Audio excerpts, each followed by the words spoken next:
Hey YouTube, this is Cyclamania97 here with an update on my Redsea Max 34. So right off the bat, you guys can see the new coral. This is an Australian Acan Lord.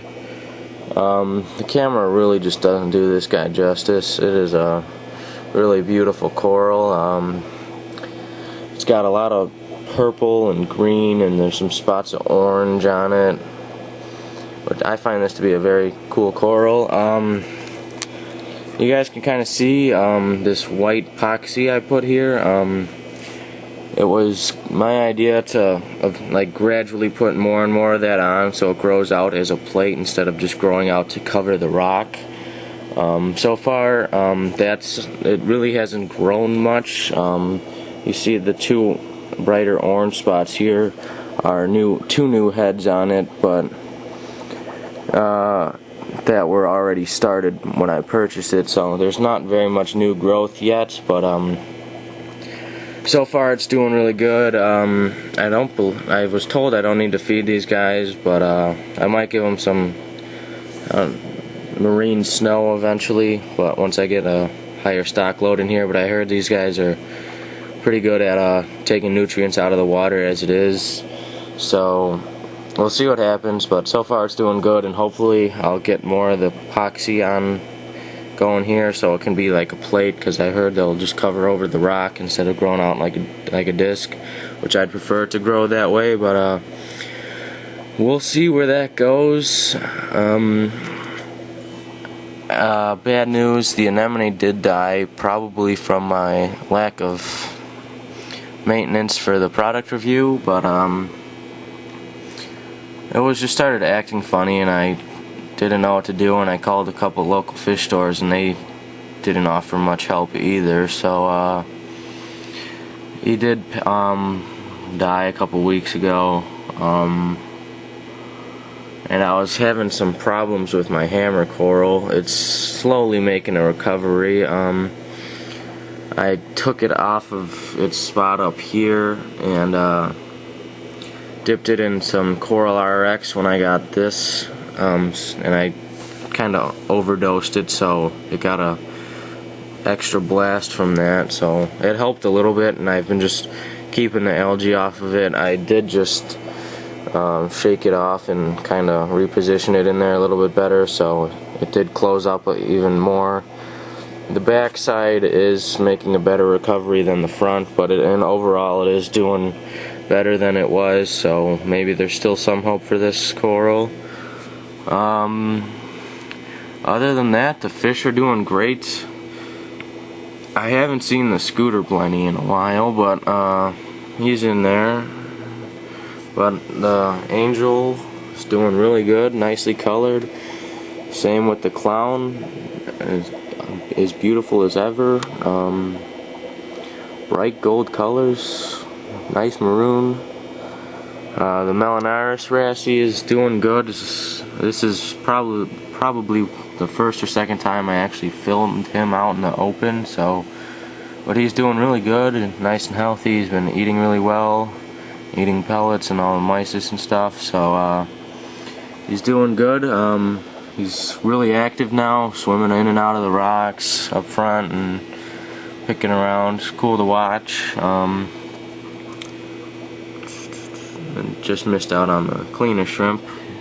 Cleaner shrimp has been making this kind of his den right here. I haven't seen him picking anything off of the fish, so I mean that's good. That's meaning that there's nothing wrong, no parasites or anything with them, but hopefully in a scenario where that'd be necessary, I hope he would actually come to and actually start doing some cleaning. The deep sand bed's doing good. You can see all the bubble pockets, and right here there's some really big bubbles, and all the various worms you could see all the way through it. So it's doing good, helping keep all that nitrates down and stuff. So I'm surprised that it's actually working, because there's only a deep sand bed over in this section because of the clownfish. Before there was an anemone in here, he dug out a hole in the back where there's no sand under that cave right there, so that probably helped with the whole deep sand bed idea, because I didn't have this thick on its own. So, but it's doing good. Cleaner shrimp's doing good. Haven't seen the peppermint shrimp. Was watching the arrow crab the other day. Looks like his missing leg still hasn't came back, but otherwise he's doing good. He's picking up the pellets and stuff off the sand. Not much else is going on. I noticed some hair algae, I believe, came up about a week or so ago. It hasn't grown at all, so I'm not really concerned about it. As long as it doesn't get out of hand, it really is not doing anything wrong.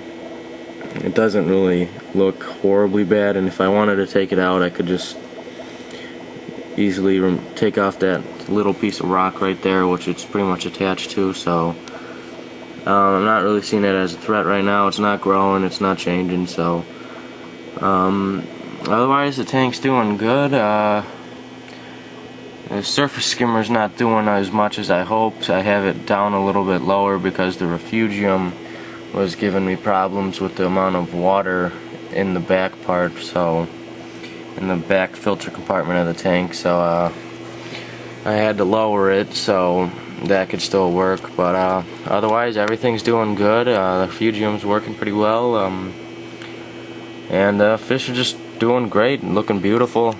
I'm enjoying the tank. I'm going to start buying some RO water, and I'm going to get an RO unit here soon, in hopefully a month or so I can start doing full RO water changes. But for right now, I'm just going to start buying it from my local fish store for I think it's like 50 cents a gallon, so I'm just going to start using that to top it off and do water changes with that, so just to get out all this tap water. I hate using it, but it was my only option.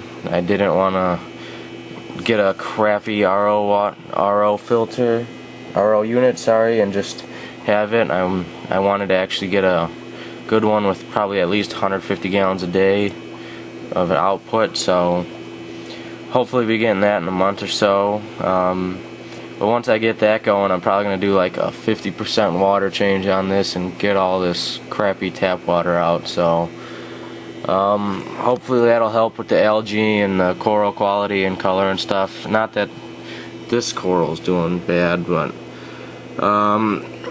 we'll see where that goes. I'm going to start doing that soon. Next trip I take to the local fish store, so sometime this weekend maybe I'll start getting some RO water back in here.